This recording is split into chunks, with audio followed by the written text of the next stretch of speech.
have a look, and this is, I think, is an important thing when we're looking, your interest is the barrier now. We're going to get animals across, we're going to prove it's going to work for what we think is beside the road now. 20 years on, the side of the road is going to be different, there's going to be different events happen to it, and this is what happened at Hotham. And when we have a look at the population, here is where we put the tunnel in. The western slopes was going along all right. Now, when we have a fire, and it just so happened that it was on the western slopes, have a look at the population level on the area that we connected to, or reconnected through the tunnel. And so at any given point in time, as ecologists or observers, we're actually looking at what we think is natural, what's going on. If we get 5 years, we think we're pretty lucky. The more we take it out, the more likely we're going to see any particular habitat in Victoria or Australia, you'll see its changes. And in this particular instance, the area that we were able to maintain as an active breeding population and its connectivity was able to become a lot more important for the metapopulation to survive after the stochastic event of a fire. In this particular instance, we're lucky that the purple line was near ski lodges and the blue line National Park happened to capture a backburn. There you go.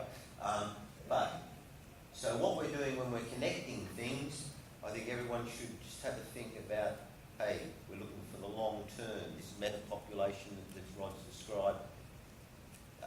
Fire's one example. We're going to have more of them in the southeast Australia under climate change. It's London to a brick. These are some of the things we need to consider when we're talking about the permeability of the landscape. Right. So again, here's the sex ratios.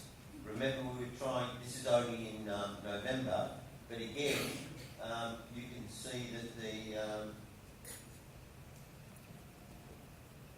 eastern slopes act very differently after the fire in relationship to the sex ratios of the males in the population. So overall, I think this is an example where it's been a successful one. It's an iconic species, I'll grant you, and I didn't acknowledge the first off, this idea, I actually saw one of Edgar's badger tunnels when I was in Holland, and it was in 1984, I think, where I was taken there, and so the idea was transport, a bit of globalisation, transport over here, but 23 years on it seems to be really working. It solved the problem in the first 3 years.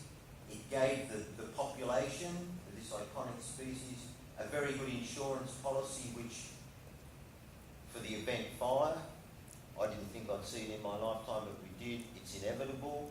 So that sort of use or functionality of connectivity is generally played down, but I'd say that's a very important aspect of it. And just mentioning St Joan, does anyone Victorian know who St Joan is? Joan Kerner, our ex-premier. She was minister, and in her wisdom she sent a letter to the Vic Roads engineers up at Benalla thanking them very much. So I get a phone call back then from, I think it's Bruce Chandler at Vic Roads. Oh, the engineer, I'll put the phone away.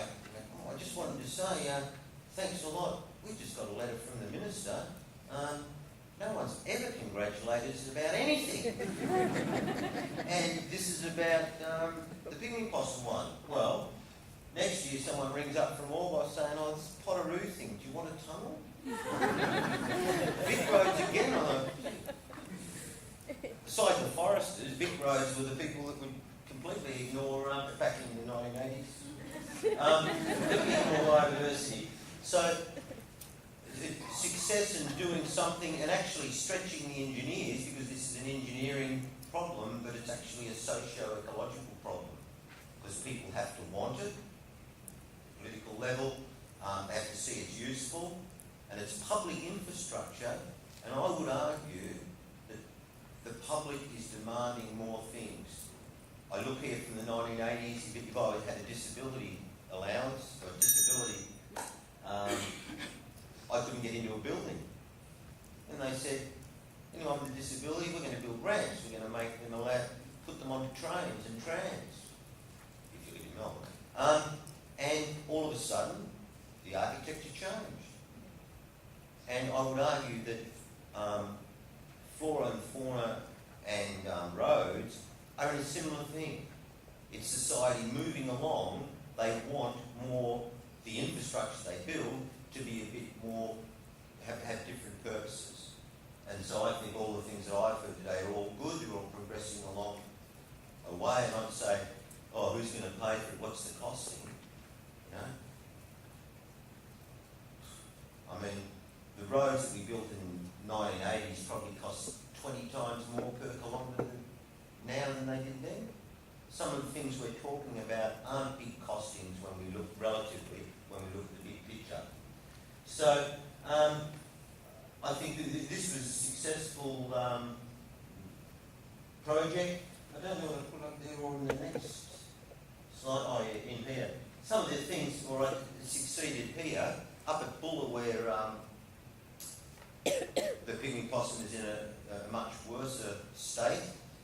Again, through the ski industry, genetically it was pretty viable in 1996. It's pretty well genetically non-viable now. And part of the effort to restore it will be restoring habitat and habitat continuity. And up in New South Wales at Mount Hotham, and others have put these tunnels in which are working. And from the tunnels for this particular species, we've now gone into recreation of habitat, which is the next logical extension. And I would put to you, after what I've heard today, I think the next logical extension about roads and barriers, and we're talking about conduits, the landscape is changing and what people want out of the landscape, the native vegetation that we now see as remnants, I think they're going to be reservoirs